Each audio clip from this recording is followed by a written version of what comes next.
Hello everyone. Today we are going to discuss expectation maximization algorithm. Let us see how does it work.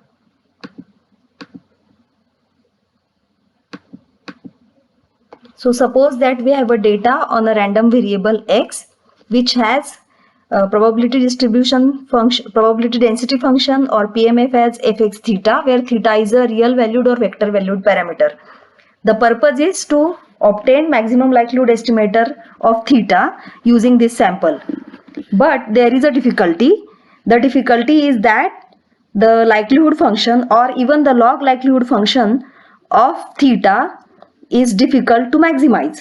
So in such cases, if we can introduce a variable z whose joint distribution or joint likelihood function can be easily maximized, then such variable may be introduced and can be used to obtain maximum likelihood estimator of theta. That is the basic idea behind EM algorithm.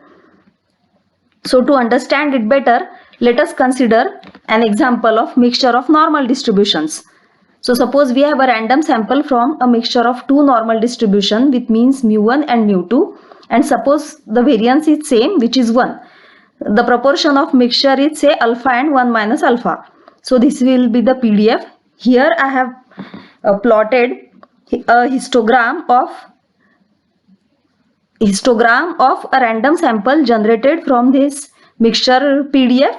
So as you can observe, here we can identify two different modes, one at the point -2 and the other at point 2. So the blue line actually indicates the density curve of fx, whereas the green line and the red line dotted lines represent the normal PDF with mean -1, -2, 1, and the red curve represents PDF of normal distribution with mean 2 and 1. So as you can see, it is really hard to know which observation is coming from exactly which of these two distributions. For example, if you are closer to 0, say -1 or 1, or say -0.5 or 0.5, it can be coming from either of these distributions and it will be difficult to distinguish. So this creates a certain level of difficulty for us. So here as I have mentioned here, the sample is from mixture, so it is difficult to identify from which distributions it is coming. So maximum likelihood estimation becomes equally difficult. Now let us try to understand why it is so difficult. Let us go back to the earlier slide. Look at the PDF. Since the PDF itself is addition of two exponential terms, so when you write the likelihood function, it will be product of addition of these two terms. So even if you take log likelihood function, the things won't be simple. So I have tried to include all this discussion in the file which I have already shared with you. So the usual techniques like constraint optimization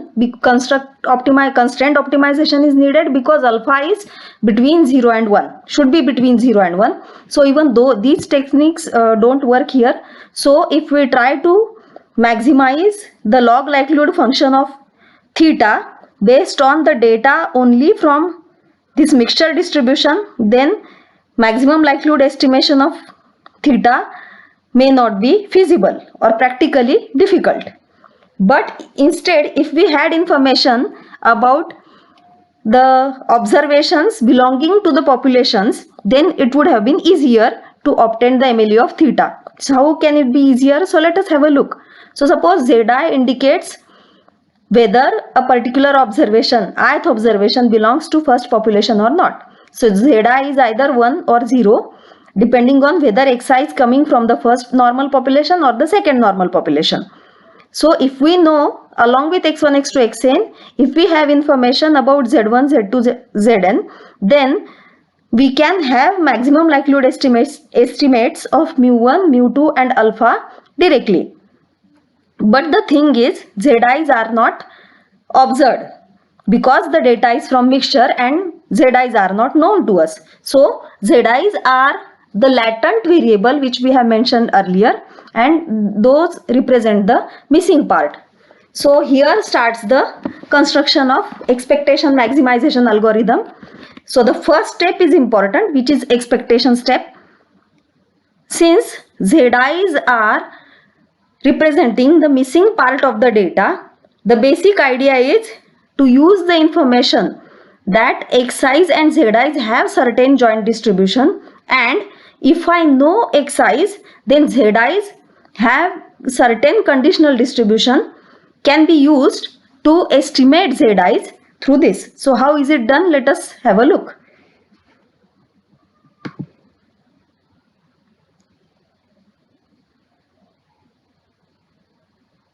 Let us continue the discussion on this example first, then I'll come back to this slide.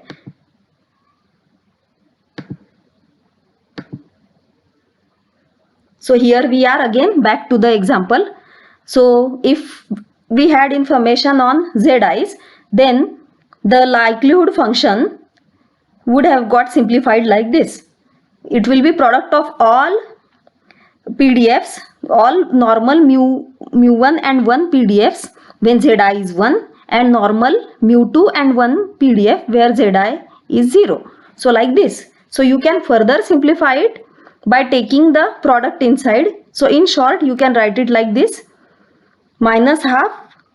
So the log likelihood function will be minus half summation I such that Zi is 1, where xi minus mu1 whole square. Similarly for the second population, so Zi will be 0, and then you can rewrite it like this. The rest of the terms will be like this. So after some rearrangements, the log likelihood function looks like this. So minus half, the first two terms we have taken common, and the rest of the terms are put here. Now what is to be done? Now the problem is Zi itself are not known.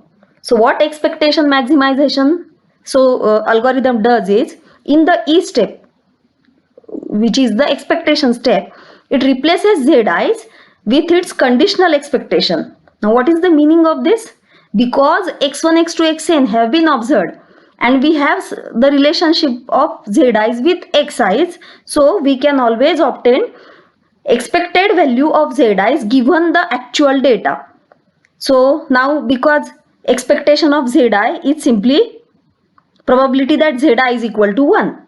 So we will first try to find what will be probability that Zi is equal to 1. So let us see, if I know the data coming from mixture distribution, what can be the probability that ith observation would be coming from the first population.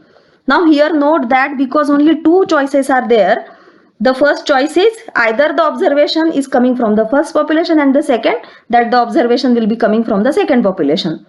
So if I know that x1, x2, xn are the observations, what is the chance that the first observation will be coming from the first population? So that this chance will be simply probability that Zi is equal to 1. So let us consider, what we want is the observation should be coming from the first population. So in the numerator, the number of favorable cases, means in short, probability that an observation comes from the first population. So it is represented by the PDF F1. F1 at point xi, because the rest of the observations don't have any influence on Z1. So it will be simply x1 in case of Z1, x1 in case of Zi, it will be xi. So the PDF at point xi and the sample mean, population mean will be mu1. Now this will be multiplied by the probability that the sample is coming from the first population, means alpha, because the proportion of mixture is alpha and 1 minus alpha, so alpha will be there in the numerator. So jointly this represents the probability, the numerator represents the probability that an observation comes from the first population, and the denominator represents the probability that an observation xi has been observed. So whether it is coming from first population or second population, both should be taken into account. So the first term is same, and the second term now represents the chance that x equal to xi has been observed given that the observation was coming from the second population. So that's why it will be probability that the observation x equal to xi is observed. So f1 at xi multiplied by the chance that the observation is coming from the second population. So 1 minus alpha. So thus in all we have got conditional probability. Here I should have written conditional probability. I forgot to write it, but this is a conditional probability. Probability that Zi is equal to 1 given x1, x2, xn. Now, how the EM algorithm works? We call it as algorithm because it's a repetitive procedure to obtain maximum likelihood estimator of theta. So let us see how does it work. So suppose we have a trial value of theta. So by theta I mean all the parameters put together. So suppose we have trial values of mu1, mu2 and alpha. Then suppose those trial or initial values are represented by theta 0. So let us put theta 0 here, and then we have an estimate of probability that Zi is equal to 1. Similarly, 1 minus this will be the probability that Zi is equal to 0, assuming that theta 0 is the first value of theta. Okay, so E step is over. Now how M step will work? Let us see. Now the M step, what do we do in M step? We maximize. So we maximize the log likelihood function of the complete data. So the log likelihood function of the complete data was here. So we maximize this log likelihood function by putting Zi is equal to conditional expectation of Zi's. So here these Zi's will be